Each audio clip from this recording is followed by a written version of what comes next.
The Witcher 3 has been praised around the world, and I'm definitely with that group of people. I personally love The Witcher 3. However, I'm also a book lover, and I love what Sapkowski did in his Witcher Saga. So there are slight problems with the plot and some inconsistency with the books. So let's take a look at the biggest problems that The Witcher 3 Wild Hunt has as compared to this. A small note before I begin. If you haven't finished reading the books or haven't completed the story of The Witcher 3 Wild Hunt, you might encounter spoilers in this video. Oh yeah, and nerd alert. Andrzej Sapkowski finished his books with one question hanging. Is Geralt really dead? That opened many possibilities for CD Projekt Red to pick up the story and use multiple ideas from the books in their games. That's why there's a lot of Easter eggs for all the Witcher Saga lovers, and that's why so many quests remind you of the events from the books. But not everything has been 100% accurate. When Ciri was fleeing from Bonhart and company, she found herself in the world of the elves, where she met Avila and Eredin for the first time. That's when she found out that these elves, who are actually the Wild Hunt we know, can only travel in between worlds that are on the so-called spiral. When Geralt and Yennefer died, or did they were taken to a place that's directly translated into the Isle of Apple Trees. According to the games, they were kidnapped there by the Wild Hunt, and Ciri had to reveal herself again. This means that the Isle had to become a part of the spiral to make that possible. That's a minor change, but it is acceptable. The worst thing is changing the nature of the White Frost. In the books, it was something mystical, a power that couldn't be clearly described, although some theories claimed that it was just a glaciation of the world.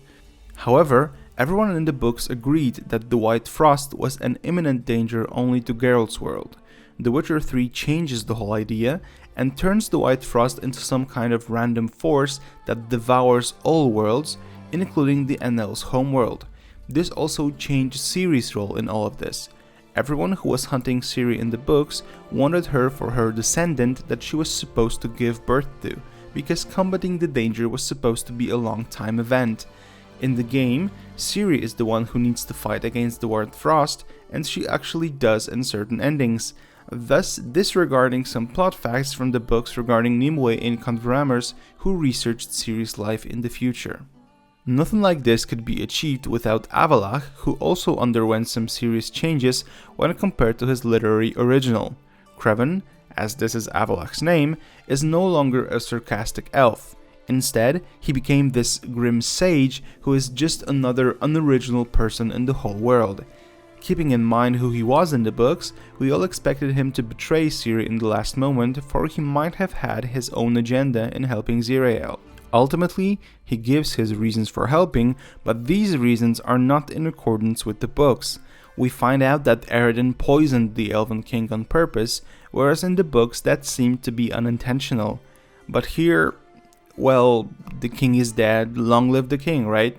If you remember the final chapters of The Lady of the Lake, Emmer married Ciri's lookalike to become the rightful ruler of Sintra.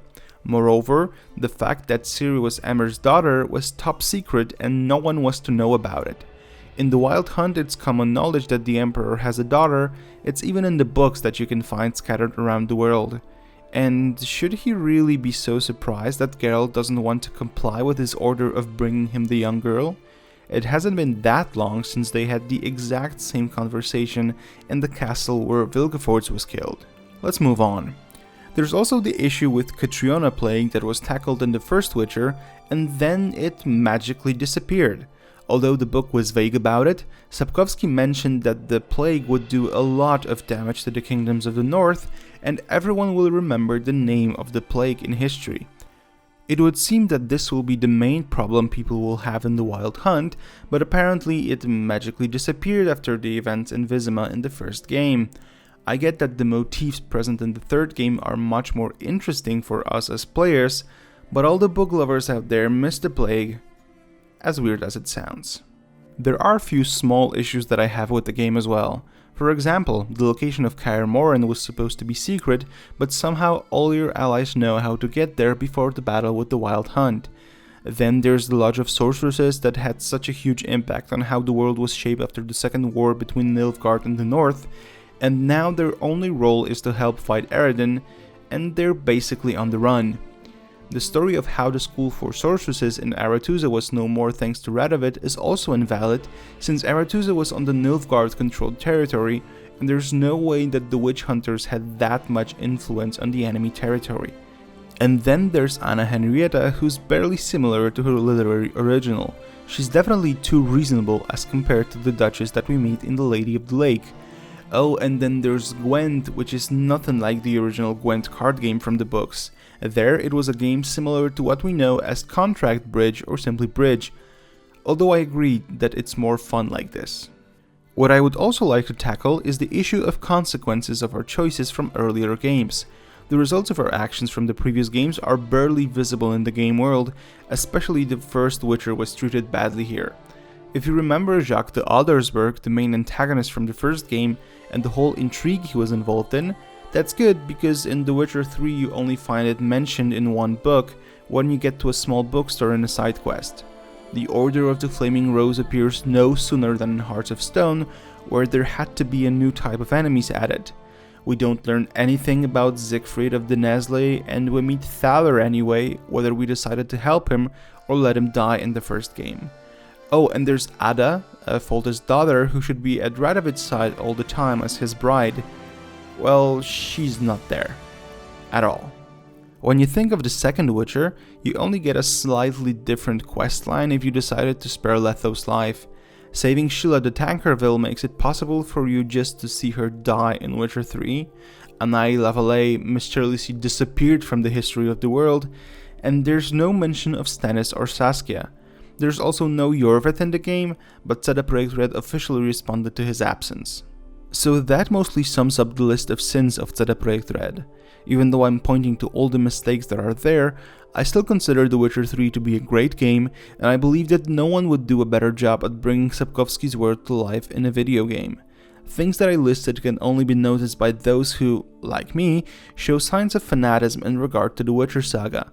That is why I need to highlight that regular gamers will not notice these things and they won't be bothered. And that's a good thing. So The Witcher 3 definitely shines when compared to other games. The story is really captivating and you will enjoy it every bit of the game. However, if you love what Sapkowski did in his books, you might find some inconsistencies there. However, you can still love the game.